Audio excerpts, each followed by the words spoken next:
Ya, selamat pagi bagi kita semua.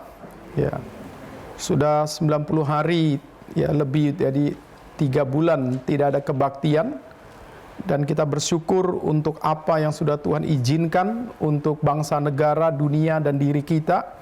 Dan kalau kita masih bisa ada saat ini pun, kita melihat itu satu anugerah Tuhan untuk kita bisa melihat ini adalah satu nilai kesempatan yang Tuhan beri untuk kita menyaksikan dalam sejarah dunia. Ada beberapa kali daripada virus yang besar, seperti juga pada waktu zaman Martin Luther ada pes, pada waktu zaman kita tahu perubahan dari yang baru ada flu Spanyol, dan sekarang kita masuk di dalam era yang kita bisa saksikan, yaitu dari aspek COVID-19 ini.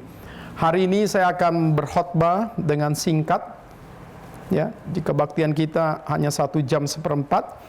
Pengharapan dalam perjuangan. Ya, saya mengajak setiap kita bisa melihat lagi satu pengharapan yang Alkitab katakan, ada pengharapan yang hidup, ada pengharapan yang suci, ada pengharapan yang mulia.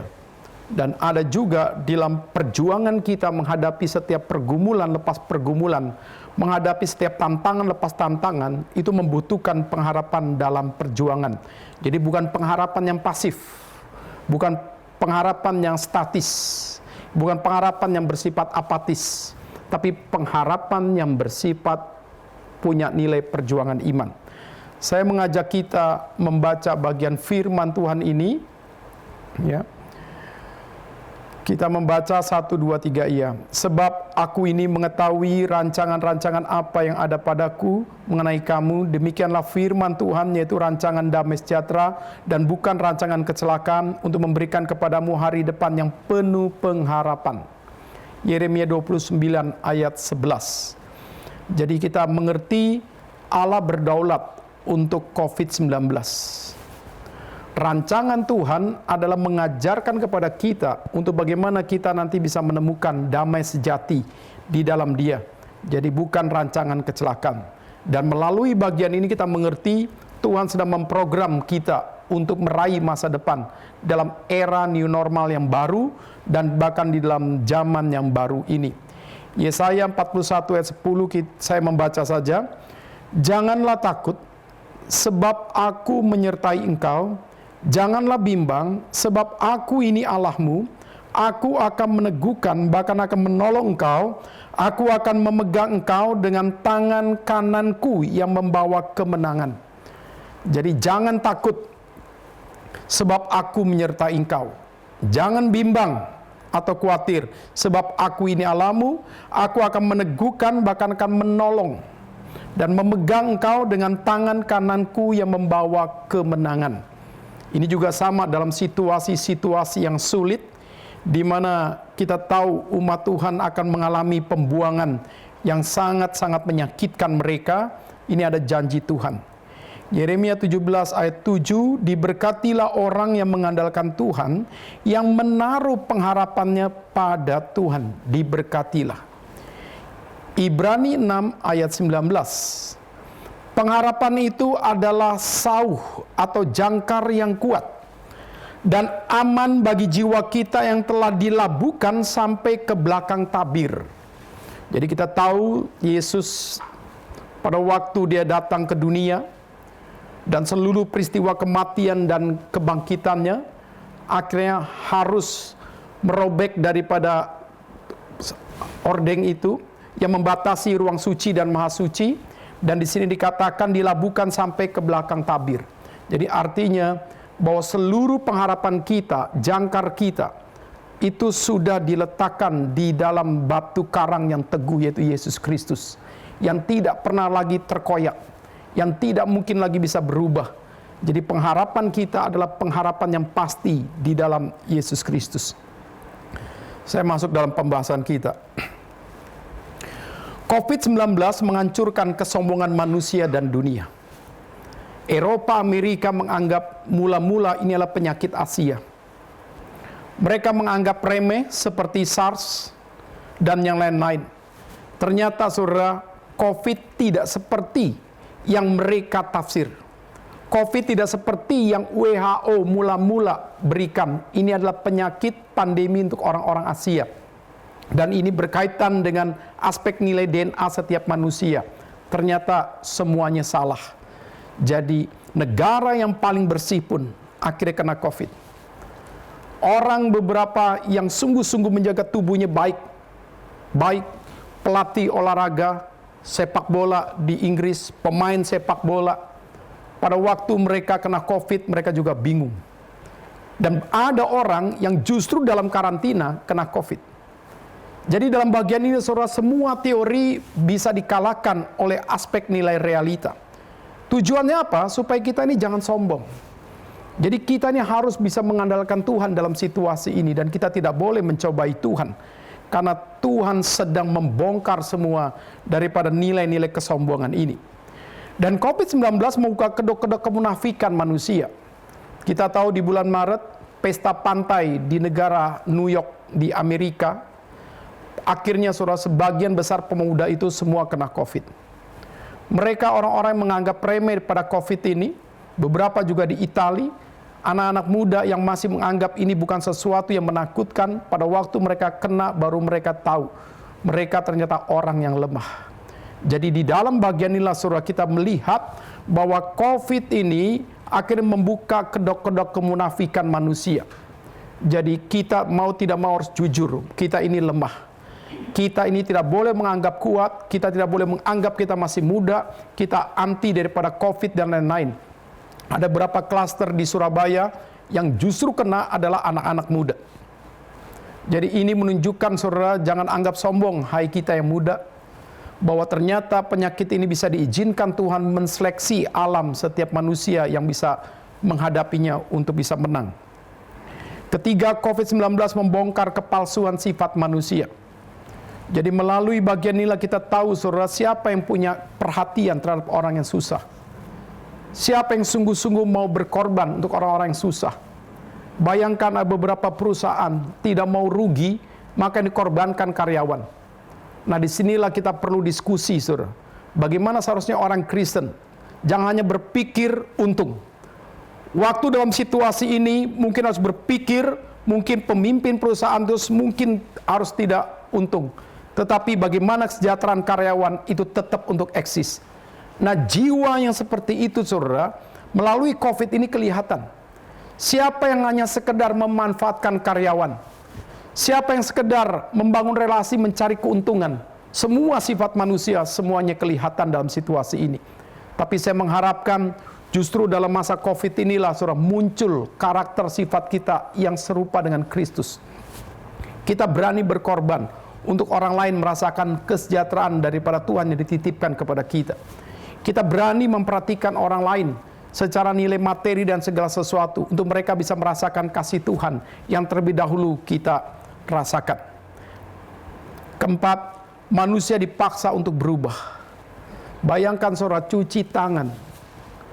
Itu bagi kita itu pembelajaran yang sederhana.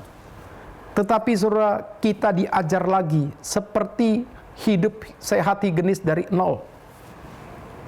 Dan bagaimana kita mengatur daripada seluruh badan kita ini harus sehat. Apa yang kita makan, apa yang kita keluarkan, bagaimana mengatur tidur, segala sesuatu. Semuanya seperti Tuhan ajar untuk kita melihat semua dari nol. Sehingga kondisi dunia sekarang seperti tidak pasti secara ekonomi. Kondisi dunia tidak pasti dalam nilai jaminan keamanan secara mendunia. Karena adanya perang dagang antara Amerika dengan China, ketegangan antara negara dengan negara, dan bisa menimbulkan satu ketidakpastian. Dan ketidakpastian ini juga terjadi dalam aspek nilai kerja. Ya. Nah di sini kita melihat saudara, banyak perusahaan pun merumahkan karyawan, bahkan tidak sedikit yang PHK. Nah di dalam bagian ini saudara, kita bisa melihat setiap perusahaan pasti melakukan hal yang sama untuk efisiensi dan efektif nilai kerja. Tapi dalam situasi yang tidak pasti ini, bagaimana kita melihat sesuatu pasti di tangan Tuhan? Nah inilah khotbah kita akan berkaitan dengan bagian itu. Nah penuh kebahayaan. Kenapa penuh kebahayaan? Kebahayaan itu bisa dari luar menyerang kita. Akhirnya kita mengalami kegoncangan. Beberapa banyak keluarga dalam masa pandemi COVID ini justru mau bercerai. Di dalam masa pandemi COVID ini, berkali-kali saya harus melayani orang secara nilai daripada video call, daripada telepon secara pribadi untuk suami istri yang justru berpikir egois, justru terbongkarlah sifat-sifat asli daripada suami, daripada istri, timbul masalah soal menjaga anak pada waktu sedang sekolah secara daring dan lain-lain. Akhirnya tidak sedikit saudara, kebayaan ini pun menggoncangkan kehidupan suami istri dan anak-anak dan lain-lain. Jadi di sini saudara menunjukkan kepada kita ada kekeroposan. Ya. Nah, jadi dalam bagian inilah saudara, setiap kita harus bisa mengikuti perubahan dalam kehendak Tuhan. Tetapi iman kita lah yang memimpin perubahan itu. Bukan dunia yang merubah kita, tapi iman dalam pimpinan Tuhan itulah yang harus merubah kita untuk kita jadi pemenang. Dan manusia sedang diajar untuk menghargai kehidupan. Nah, di sini saudara, kita diajar untuk bagaimana melihat kehidupan itu adalah sesuatu yang sangat mudah terhilang. Bapak Ibu saudara bisa bayangkan, ada orang yang kita kenal, baru ketemu sekitar 1 minggu lebih, dan setelah itu kita tidak tahu situasinya, dan setelah itu 1 minggu lewat, baru kita dengar dia sakit dan langsung meninggal. Ya. Dan itu saya bisa rasakan, saudara. Bagaimana ada orang yang saya kenal dalam hitungan waktu, gara-gara COVID ini, cepat meninggal. Ya. Dan kita bisa melihat ada orang yang kita kenal dia sebagai olahragawan, jaga tubuh begitu baik, jaga stamina begitu baik, gara-gara COVID dalam hitungan 2-3 minggu juga lewat meninggal. Jadi saudara, di sini kita diajar untuk menghargai hidup. Jadi jikalau kita masih hidup, itu hidup untuk Tuhan. Jangan berpikir lagi hidup untuk uang. Kita butuh uang, tapi bukan uang mengendalikan kita. Jikalau kita hidup, kita harus dikaitkan seluruh hidup kita punya makna bagi Tuhan. Bukan hanya untuk punya kepuasan dengan diri kita. Ada konglomerat di Indonesia. Tidak bisa bagaimana dia pergi ke Singapura karena dalam situasi yang PSBB. Sampai menyewa 1 pesawat khusus. Ternyata pada waktu dia sampai di Singapura, masuk ke rumah sakit, belum hitungan 14 hari sudah meninggal. Di sini saudara menunjukkan kepada kita uang bisa tidak berarti ketika sakit akan menghantar kematian. Berapa banyak orang yang sampai mempersiapkan ventilator beli sendiri. Contoh satu keluarga yang ada di Surabaya. Ditangani di dalam aspek nilai keluarga, semua perlengkapan rumah sakit dia beli. Termasuk ventilator yang harganya 800 juta dia beli. Ternyata lewat juga. Jadi uang bukan penyelesai masalah. Nah, di sini maka saudara, kita harus bisa melihat hidup kita berarti jikalau kita ada di tangan Tuhan yang penuh dengan arti. Bukan kita berasa hidup berarti dengan apa yang kita miliki, bukan. Dan makna hidup yang sesungguhnya bukan berkaitan dengan kepuasan kita. Bukan berkaitan dengan kebahagiaan kita punya pengalaman yang baru secara dunia. Makna hidup yang sesungguhnya ketika kita memaknai apapun yang terjadi berkaitan dengan Tuhan, itu baru makna. Tapi kalau kita makan tempe pun bisa bermakna kalau semua kita kaitkan dengan Tuhan. Bapak saudara bisa bayangkan kalau kita naik gunung, ya, bisa makan ketemu telur, ya, itu maknanya luar biasa, saudara. Pelan setiap hari kalau kita turun misalnya kehidupan biasa, makan telur kita anggap tidak bermakna, kan? Berkali-kali misalnya kita naik gunung, kita bikin kejutan bawa misalnya makanan yang sedikit berbeda. Misalnya rendang. Kita pernah bawa juga bacang babi begitu kan. Kita pernah juga bawa babi gitu kan ke gunung. Itu makannya rasanya kalau bisa jangan sampai ditelan gitu. Kita emut-emut dengan baik. Kenapa saudara? Karena memang situasi pada saat itu membuat kita harus bisa memaknai segala sesuatu dalam keterbatasan, dan akhirnya kita lihat, kita syukur dan melihat semua dalam anugerah Tuhan. Jadi sama seperti ini. Ya. Jadi saudara, dalam bagian ini saudara, kita bisa melihat makna itu bisa terjadi pada waktu kita berelasi dalam kehidupan keluarga yang baru. Jadi, nah disitulah saudara kita diajar bagaimana ketika berkumpul suami istri, anak-anak, memaknai relasi di dalam satu nilai yang baru.